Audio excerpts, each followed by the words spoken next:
edition of Raw took place at the Key Arena in Seattle, a place where Elias managed to find major heat after he poked fun at the home crowd, suggesting the team of Bobby Lashley and John Cena makes as much sense as having a basketball team in Seattle, which led to deafening boos.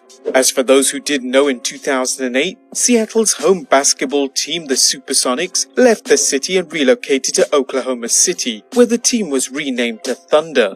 It was a simple reference, but man, you talk about boos. This one ranks up there, and it just shows what an awesome heel Elias is. Raw gave a taster match between Kevin Owens and Bobby Lashley, as this Saturday, Owens will team up with Elias and will take on the returning John Cena and Bobby Lashley.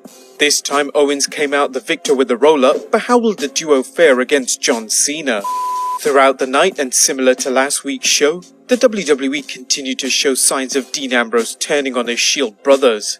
At the beginning of the night, he made it clear the Shield stick together, and proved this after a match was set up on the spot by Constable Baron Corbin between Ambrose and Braun Strowman, where he beat the ever-loving snot out of him, and both Reigns and Rollins had to come to his aid.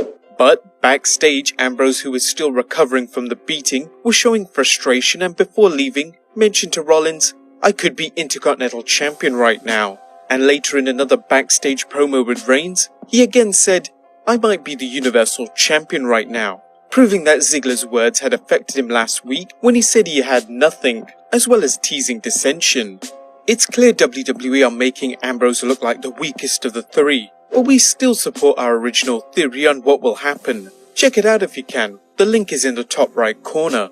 Afterwards, the big dog Roman Reigns will go on to defeat Ziggler in a non-title match, and it seemed like WWE had a thing for no titles on the line on this week's edition of Raw, as neither Ronda Rousey's Raw Women's Championship was on the line when she defeated Ruby Riott, and thankfully nor was Rollins' Intercontinental belt on the line, as he was defeated by the Scottish Psychopath.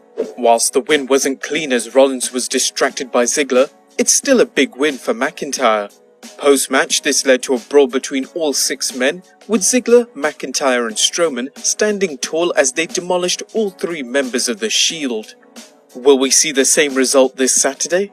Undercard matches saw Connor from the Ascension defeat Bobby Roode and, oh lord, the B-Team getting a win over the Revival, but at least this led to OAP running in to destroy them.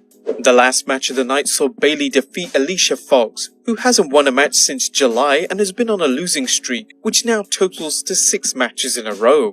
Shawn Michaels would close out Raw as he cut a promo about the events leading up to the second End of an Era match between Triple H and The Undertaker at WWE Super Showdown. After Michaels confirmed he would be in Triple H's corner, boom, the lights went out with Kane returning, striking him down.